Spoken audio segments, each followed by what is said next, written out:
أعوذ بالله من الشيطان الرجيم. بسم الله الرحمن الرحيم.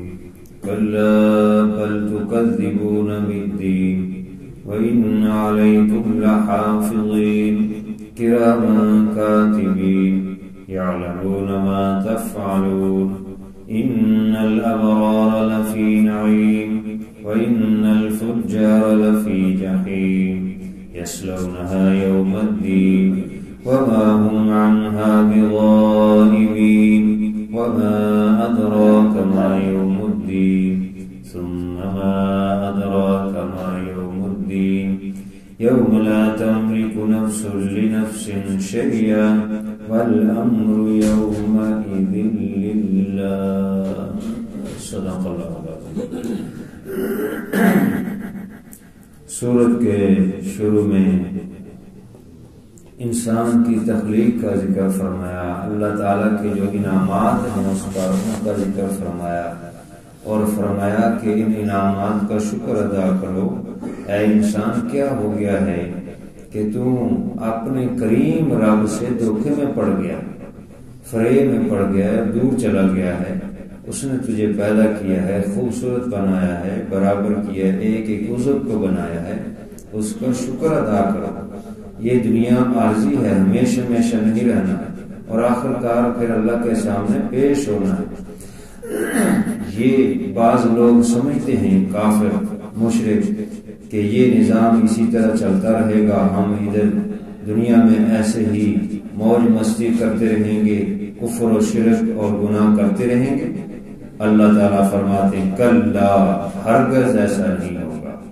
بل تکذبون بالدین، بلکہ تم دین انصاف کے دن کو جھٹلاتے ہو، قیامت کے دن کو جھٹلاتے ہو. یوم الدین جیسا کہ آگے آ رہا ہے، قیامت کا دن، انصاف کا دن، جس کا سورہ فاتحہ میں بھی ہر نماز کی ہر رکعت میں ہم پڑھتے ہیں ایاک نعبد و ایاک نستعین، اور اس سے پہلے مالک یوم الدین، یعنی انصاف کے دن کا مالک، جزا سزا کے دن کا مالک. مالک تو وہ ہر چیز کا ہے. دنیا میں اگر کسی کو عارضی حکومت دی ہے تو حقیقت میں حقیقی حکومت اللہ کی ہے. دنیا اور آخرت وہ عارضی ہے، اور وہاں تو ایسا ہوگا کہ کوئی بھی شخص جو ہے اس کا اختیار نہیں ہوگا. اس لیے اس کو خصوصی طور پہ ذکر کیا ہے. تو فرمایا یہ دنیا ہمیشہ ہمیشہ نہیں رہنے والی، یہ فانی ہے. اس لیے تم قیامت کے دن کو کیوں جھٹلاتے ہو؟ تم قیامت کے دن کو جھٹلا رہے ہو تو یاد رکھو وَإِنَّ عَلَيْكُمْ لَحَافِظِينَ، بے شک تمہارے اوپر محافظ فرشتے مقرر ہیں جو حفاظت کے لیے مقرر کیے گئے ہیں. ایک ایک چیز تمہاری لکھ رہی ہے، جیسے کہ حدیث شریف میں ہے کہ 2 فرشتے روح المعانی والے لکھتے ہیں کہ 2 فرشتے اللہ تعالی نے جو مقرر کیے ہیں وہ دائیں کندھے پر اور بائیں کندھے پر بیٹھے ہیں. اور غالباً تفسیر عزیزی والے لکھتے ہیں کہ یہ 2 فرشتے سامنے والے 2 دانتوں پر بیٹھے ہیں، لیکن عام اور زیادہ اسی بات پر ہیں کہ یہ فرشتے کندھوں پر بیٹھے ہیں، ایک دائیں کندھے پر ایک بائیں کندھے پر، اور ایک ایک چیز اس کی لکھ رہی ہے. اللہ کو ہر چیز کا پتہ ہے، سب چیز سے وہ واقف ہے، لیکن اتمام حجت کے لیے یہ فرشتے مقرر کیے تاکہ قیامت کے دن یہ نہ کہے کہ میں نے تو یہ کام نہیں کیا. ایک ایک چیز لکھی جا رہی ہے، وہ فرشتے لکھ رہے ہیں. جب یہ برائی کرتا ہے تو وہ لکھتے نہیں، توقف کرتے ہیں کہ شاید یہ توبہ کر لے. اگر توبہ کر لے تو پھر نہیں لکھتے، اور اگر توبہ نہ کرے، مصر ہو اس گناہ پر، تو پھر وہ ایک گناہ لکھ لیتے. لیکن جب وہ یہ نیکی کرتا ہے تو وہ ایک نہیں 10 نیکیاں لکھ لیتی ہیں ایک نیکی کے بدلے. اور یوں وہ ایک ایک چیز محفوظ ہو رہی ہے، حتیٰ کہ اگر کوئی انسان اشارے سے کوئی چیز کہتا ہے تو وہ بھی لکھ لیتی ہے. اور وہ ہر وقت ان کے ساتھ ہیں، کرامن کاتبین، وہ عزت والے لکھنے والے فرشتے، بزرگ فرشتے، کرامن، ان کی بزرگی یہ بھی ہے کہ وہ نظر نہیں آتے، وہ موجود ہیں، ہر وقت انسان کے ساتھ ہیں، لیکن وہ نظر نہیں آتے، اور وہ اتنے عزت والے ہیں کہ کسی کو شرمندہ نہیں کرتے، کسی کو ملامت نہیں کرتے کہ تم یہ گناہ کر رہے ہو، کیوں کر رہے ہو، ہم تمہارے ساتھ ہیں۔ اگر وہ نظر آئے تو انسان زندگی نہ گزار سکتا۔ جیسے انسان بہت سارے کام تنہائی میں کرتا ہے، اگر وہ اس کے ساتھ ہو تو وہ شرمندہ ہوتا ہے کہ مجھے کوئی دیکھ رہا ہے، تو یہ فرشتے تو اس کو ہر وقت دیکھ رہے ہیں، اس کے ساتھ ہیں، اللہ اس کو دیکھ رہا ہے، تو وہ فرشتے لکھ رہے ہیں، ایک چیز لکھ رہے ہیں، وہ اس کو شرمندہ نہیں کرتے جیسے انسان شرمندہ کر دیتے ہیں، تانا دیتے ہیں، ملامت کرتے ہیں ایک انسان دوسرے انسان، یہ نہیں کرتے، یہ عزت والے فرشتے ہیں، یہ کرنے دیتے ہیں، جو کرتے ہیں وہ خاموشی سے اپنا کام کر رہے ہیں، لکھ رہے ہیں، نظر نہیں آتے، اگر نظر آئے تو انسان زندگی نہ گزار سکتا۔ اللہ تعالیٰ نے یہ نظام بنایا ہے، اور ایک حدیث شریف ہے کہ وہ ہر وقت انسان کے ساتھ رہتے ہیں، مگر 3 موقعوں پر علیحدہ ہو جاتے ہیں۔ جب انسان قضاء حاجت کرتا ہے تو وہ علیحدہ ہو جاتے ہیں، اور جب وہ مباشرت کرتا ہے تو پھر علیحدہ ہو جاتے ہیں اور اس سے دور ہو جاتے ہیں، اس کے قریب نہیں ہوتے۔ اسی طرح جب تیسری جگہ کہ جب وہ غسل کرتا ہے برہنہ ہو کر، اگر اس نے کپڑا وغیرہ پہنا ہوا ہے پھر غسل کرتا ہے تو پھر وہ علیحدہ نہیں ہوتے، اگر برہنہ ہو کر غسل کرے تو وہ علیحدہ ہو جاتی ہے۔ اسی طرح حضرت عثمان غنی رضی اللہ تعالیٰ بہت ہی شرم و حیا والے تھے، وہ تنہائی میں بھی غسل کرتے تھے تو کپڑا باندھ کر، بالکل برہنہ نہیں ہوتے تھے، اور وہ فرماتے تھے کہ مجھے اپنے خالق سے شرم آتی ہے، کیونکہ ان کا یقین تھا کہ اللہ دیکھ رہا ہے۔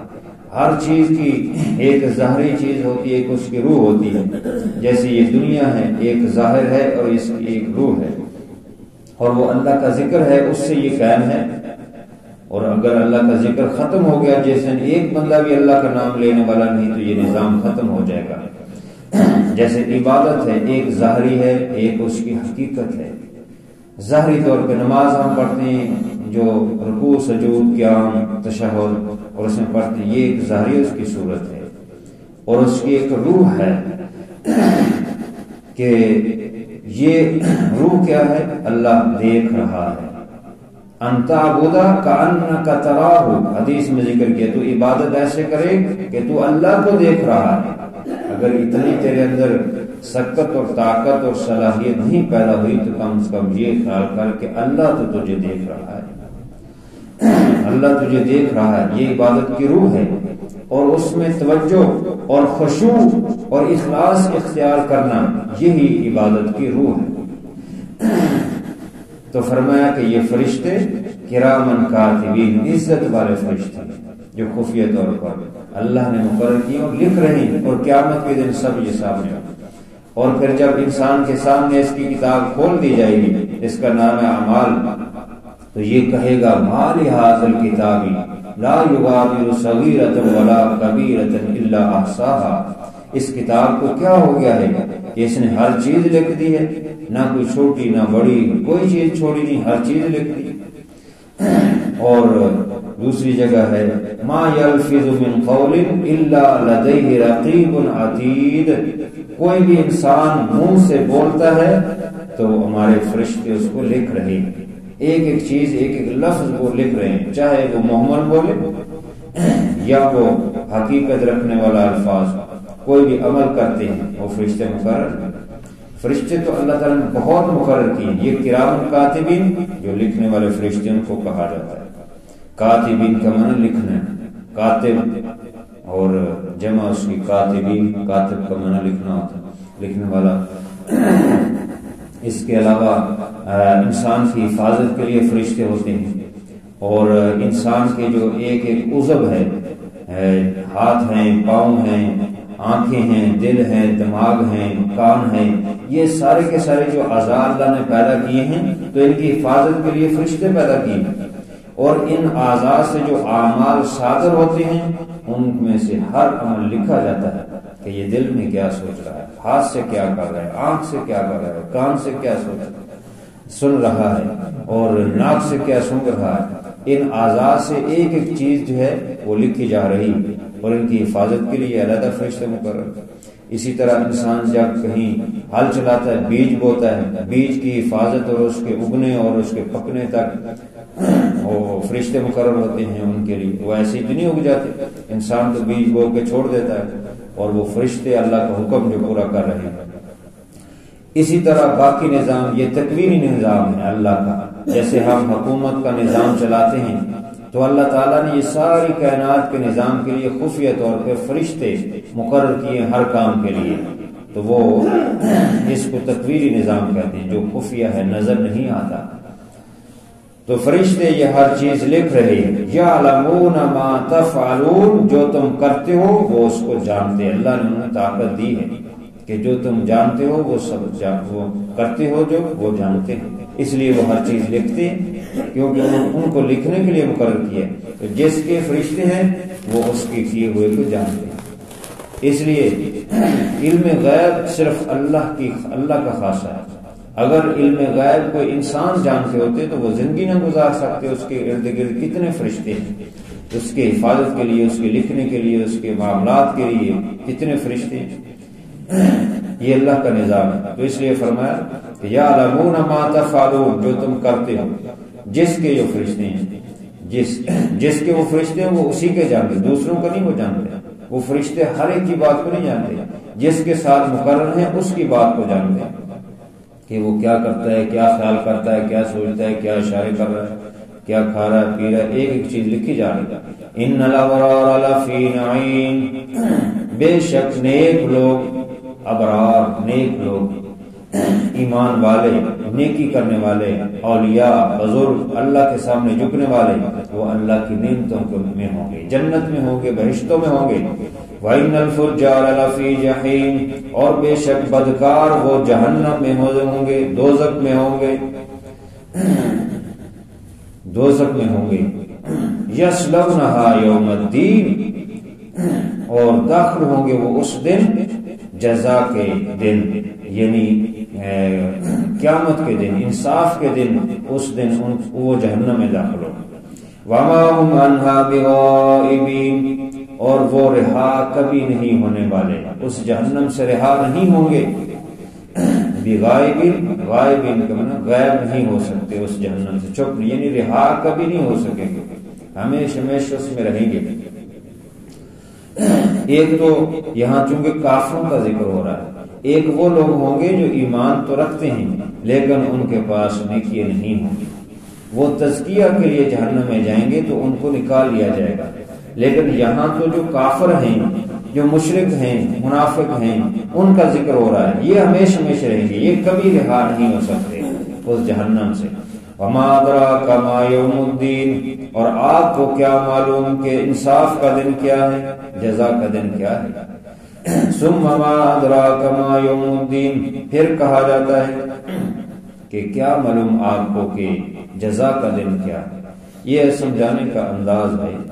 سوال اٹھاؤ اور پھر خود جواب دو تاکہ اچھی طرح سمجھنا جائے. بعض کا جواب دیا جاتا ہے تو اس کی اندرونی حقیقت نہیں پتہ چلتی، پہلے سوال کیا جاتا ہے اس کی اہمیت کے لیے تاکہ اس کی گہرائی تک لوگ سمجھیں، اس کو سوچیں، فکر کریں. تو یہاں دو دفعہ بار بار اللہ تعالیٰ اسی لیے کہہ رہے ہیں کہ آپ کو کیا معلوم کہ وہ جزا کا دن کیا ہے. یوم لا تملک نفس لنفس شیئا، وہ دن وہ ہوگا کہ کوئی نفس کسی نفس کا کچھ چیز کا مالک نہیں ہوگا، اختیار نہیں ہوگا. کسی کے لیے کوئی اختیار نہیں ہوگا، نہ وہ بول سکے گا، نہ گفتگو کرے گا. ان کے ہاتھ پاؤں اعضاء کو تالا لگا دیا جائے گا، ان کی زبان نہیں بول سکے گی. اور جب اللہ کی اجازت ہوگی تو تب بھی کوئی بولے گا، اجازت کے بغیر بول نہیں سکتے. اور جس کو جو اجازت ہوگی وہی بولے گا. ہاتھ پاؤں دیگر اعضاء بولیں گے کہ یہ کیا کرتا رہا ہے، ہاتھوں سے کیا کیا، آنکھوں سے کیا کیا. ہر عضو سے وہ عضو بول کر بتائیں گے، جیسا کہ دوسری جگہ قرآن پاک میں الیوم نختم علی افواہہم، آج ان کے منہوں پر ہم تالا لگا دیں گے. وتکلمنا ایدیہم وتشہد ارجلہم، ان کے ہاتھ بولیں گے، ان کے پاؤں گواہی دیں گے. تو اس دن انسان کچھ مالک نہیں ہوگا، اختیار نہیں ہوگا کسی بھی چیز کا. اور نہ بولنے کا، نہ کہنے کا، نہ کچھ کرنے کا۔ دنیا میں جو عارضی اختیار ہے یہ بہت عارضی ہے، اس کو غلط استعمال کریں گے تو اس کے لیے جزا سزا کا اللہ تعالیٰ نے سلسلہ رکھا ہے۔ اور اس دن حقیقت میں جیسا کہ عرض کیا کہ حقیقی مالک ہر چیز کا اللہ ہے۔ دنیا میں اگر کسی کو اختیار ہے یہ عارضی، یہ موت کے ساتھ ہی ختم ہو جائے گا۔ اور قیامت میں اللہ تعالیٰ فرمائیں گے آج بتاؤ، دنیا میں تھوڑا اختیار تھا تو غلط استعمال کرتے رہے ہو، آج بتاؤ لمن الملک اليوم، آج کس کی بادشاہی ہے، آج اختیارات کس کے ہیں؟ کوئی جواب نہیں آئے گا۔ پھر اللہ تعالیٰ کہ لمن الملک اليوم، اس طرح اللہ تعالیٰ بار بار فرمائیں گے، پھر کوئی جواب نہیں آئے گا۔ اللہ خود فرمائے للہ الواحد القہار، آج بادشاہت وہ اللہ کی ہے جو القہار ہے۔ تو اس لیے فرمایا کہ وہ قیامت کا دن، جزا کا دن، وہ ہے جس دن کوئی کسی چیز کا اختیار نہیں ہوا کسی کے پاس۔ والامر یومئذ للہ، اور سب حکم اور حکومت وہ اس دن اللہ کی ہوگی، اسی کا اختیار ہوگا۔ دنیا میں بھی اسی کا اختیار ہے، لیکن چونکہ اس نے ایک امتحان کا دن رکھا ہے، دنیا میں تیاری کے لیے بھیجا ہے، اس امتحان کی تیاری کے لیے، اس لیے اللہ تعالیٰ نے دنیا میں جزا سزا کا سلسلہ نہیں رکھا، اور البتہ جو ہے اس کو اختیار دیا ہے کہ نیکی کرے یا برائی کرے۔ اللہ تعالیٰ سمجھ اور عمل کی توفیق عطا فرمائے۔ الحمدللہ رب العالمین والعاقبۃ للمتقین، والصلاۃ والسلام علی سید الرسل وخاتم الانبیاء والمرسلین۔